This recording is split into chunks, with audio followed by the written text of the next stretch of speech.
Welcome to Inside Gaming. I'm Brian. It is weekend roundup. So you guys might know that Overwatch 2, the much anticipated follow-up to Blizzard's 2016 hero shooter, is coming out just a few days. I think, this Tuesday, right. So the big change is Overwatch 2 is going to be free to play in what definitely seems like Blizzard trying to have its own version of Fortnite or Apex Legends. And in a blog post this week, they outlined some initiatives they're taking both to get new players up to speed, also to combat trolls and toxic behavior, which are definitely a fact of life, especially in free-to-play games. All right, so let's talk about the heroes first up. Now, returning players get access to all of them, but new players, it's gonna be a little bit of a grind. They have to play about 100 matches to unlock all 32. They'll also have to win 50 quick play matches to unlock competitive mode. All right, now why is Blizz doing this? Well, it's an effort to improve the first time user experience, or FTUE as they call it, in an acronym that really just rolls off the tongue. They wrote, "We want FTUE to welcome players more gradually to Overwatch 2, as we've seen consistent feedback from new players feeling overwhelmed by numerous game modes and heroes. New players begin with access to a limited set of game modes, heroes, and some other restrictions to onboard them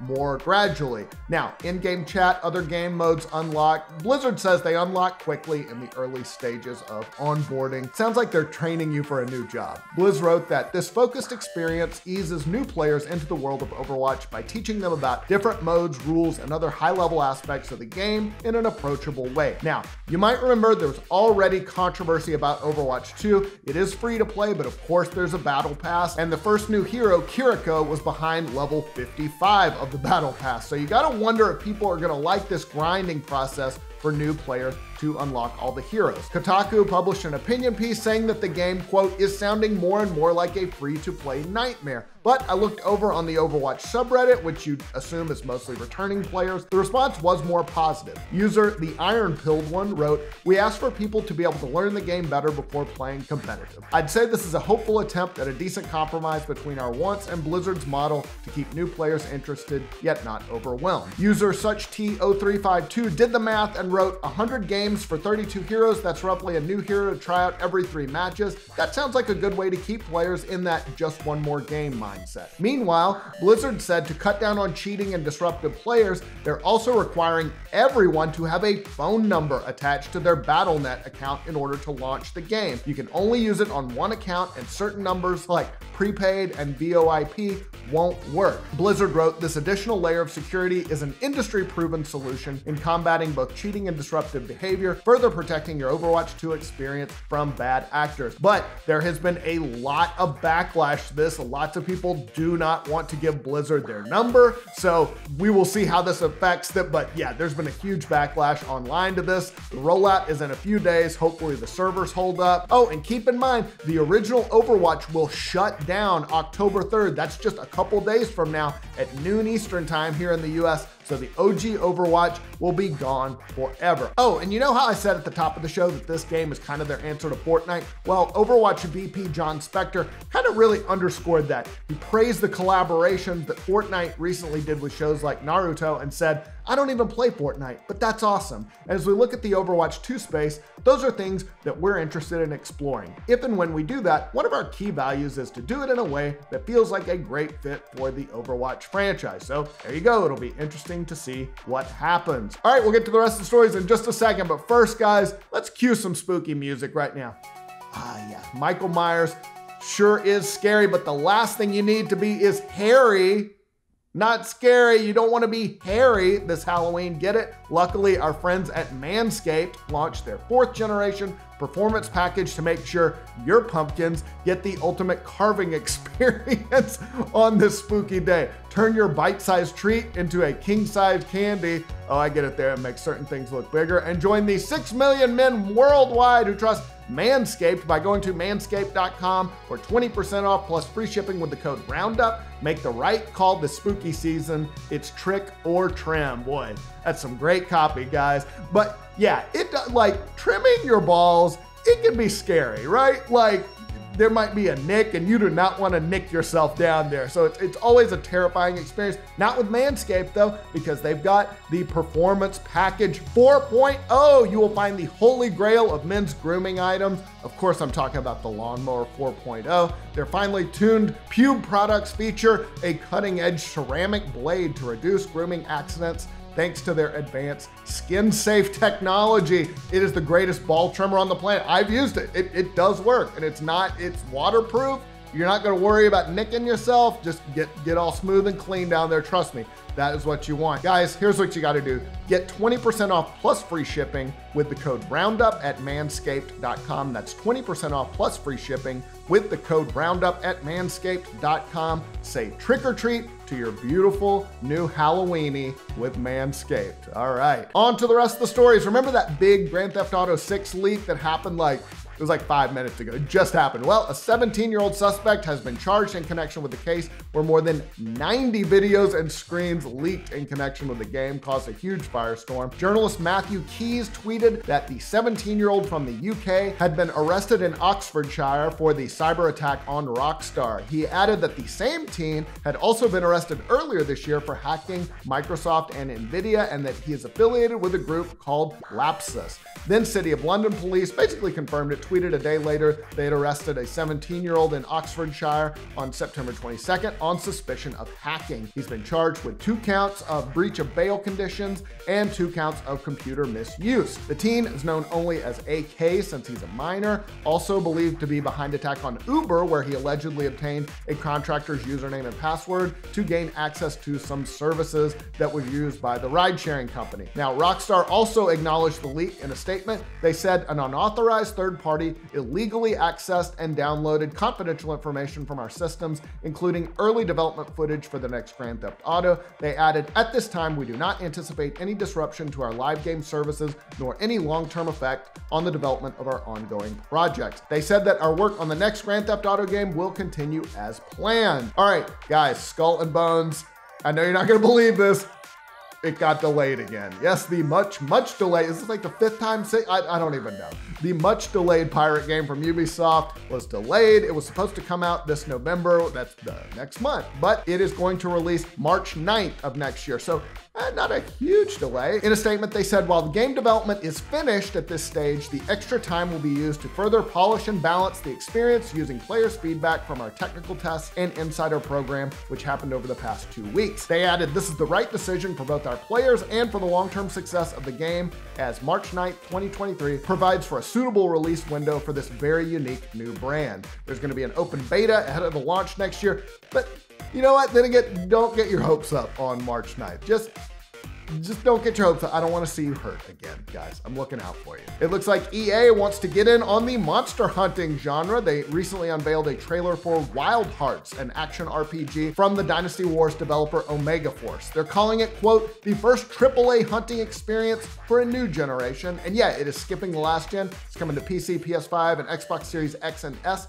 February 17th of next year. The trailer takes place in kind of feudal Japan, a version of feudal Japan. Hunters take on monsters called kimono, definitely inspired by Monster Hunter.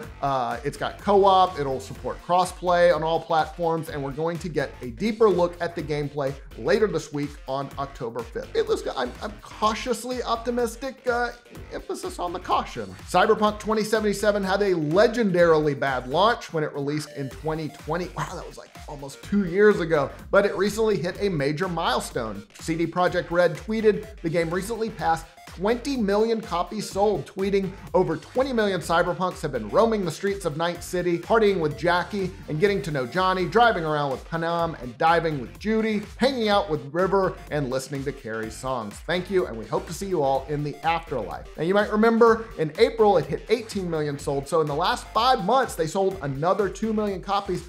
Why did this happen? Why are people checking it out? Probably due to the popularity of Edgerunners, which is set in that universe. It arrived on Netflix a few weeks ago, gotten very positive reviews, and of course, that has led to a renewed interest in the game.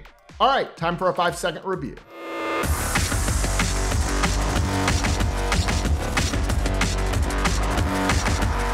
I just wanted to give this game a shout out. It is my favorite game of all time and one of the most groundbreaking JRPGs ever. Love it. Cannot wait for the remake. All right, let's talk about the games coming out next week. First up, Dakar Desert Rally is the biggest off-road rally racing adventure ever developed. Whoa! Experience the speed and excitement of the largest rally race on the planet, featuring a wide variety of licensed vehicles from motorcycles, cars, trucks, quads, and SSVs. Comes to PC, PS5, Xbox Series X, PS4, Xbox One, and Switch October 4th. Death Burst, Let It Die. In 2026, a seismic natural disaster known as Earth's Rage sent the world into upheaval. Now, several hundred years later, the inhumanely violent survival reality show Death Jamboree was born to satiate the devastated human heart. Will you be the last one standing? Comes to PC October 5th. Neir Automata, the End of Yorha edition. The distant future. Invaders from another world attack without warning, unleashing a new type of threat, weapons known as machine life forms. In the face of this insurmountable threat, mankind is driven from Earth and takes refuge on the moon. As to be a member of the newly organized android military force Yorha, players will immerse themselves in a ferocious battle to take back the planet. Oh, this game was so good. It comes to Switch October 6th. Triple Take is a fast 2D precision platformer where the stage evolves as you complete it. Run, wall jump, climb, and swim through increasingly difficult levels in vibrant colored worlds. Comes to PC October 6th. Superpower 3 is a modern geopolitical sim in a planet Earth setup. Rule the world or challenge your knowledge about demography, economics, military strategy, as well as political issues across the globe. Compete with or against other players, or just try to do better than the real-life politician. Won't be hard, am I right? Got him! Comes to PC October 7th. And No Man's Sky, inspired by the adventure and imagination from classic science fiction, No Man's Sky presents you with a galaxy to explore filled with unique planets and life forms and constant danger and action. You know it, it's No Man's Sky. Y'all know what it is. It's coming to the Switch. That is the news, October 7th. And finally, Overwatch 2. It's described as a reimagined free-to-play game. Power up your railgun and disrupt the battle as Sojourn, or wield your axe and command attention as Junker Queen. Battle to take control of a robot and move it toward the enemy base in the new push mode. Bring the fight to new destinations across the globe in iconic locations like New York, Rome, Monte Carlo, and Rio. There's daily challenges and frequent updates, which means there's always something new to play. It comes to PC, PS5, Xbox Series X, PS4, Xbox One, and Switch October 4th. All right, that is all the news I got for you, but wait, guys, I got a little bit of announcement before we go. This is my last Inside Gaming episode. I'm leaving Rooster Teeth, so I wanted to let you guys know and just say a big thank you. It has been almost 6 years and just been, I appreciate you guys so much. Woo! I appreciate y'all so much. When I started at The Know, it was Ashley, Mika, and Eddie and Caden. And I want to shout out to Ashley, first of all, for hiring me. I'm still using Meg's old computer. That's what they put me on. I'm still using it. And when she hired me, Ashley said that the goal really of the channel was to inform and educate people and entertain them at the same time. That was the mix. And that is what I've always tried to do through the many iterations of this channel. I've always tried to keep that in mind. You know, gaming, I feel like it gets a bad rap in the media, but to me, it's always been like really unifying, like a unifying force. And it is how I've met so many friends, and it's how I met all of you. It's what led me to this channel. Thank you so much for sticking around too. Everyone who has stuck around through through The Know, through Inside Gaming, through all the lineup changes. We appreciate it so much, and shout out to Evan for all the work he has done over the last couple of years. You guys, just the audience for this channel has been so cool. Y'all did not have to be so welcoming. I am old enough to be probably most of your dad, but you didn't have to accept me, but thank you. And thank you for sharing your precious time with me and watching these. I hope you've enjoyed it. I hope maybe you've learned something, but I hope you've laughed most of all. And I appreciate it. If you want to keep up with me, you can follow me on Twitter, just at Brian Gar. Also Twitch, same name. I've been streaming more and more lately, racing the stream in Mario Kart very badly, trying to beat Elden Ring currently, so that's been a lot of fun. So yeah, that's it. Thank you guys again very much, and I hope you have a wonderful weekend. See you around.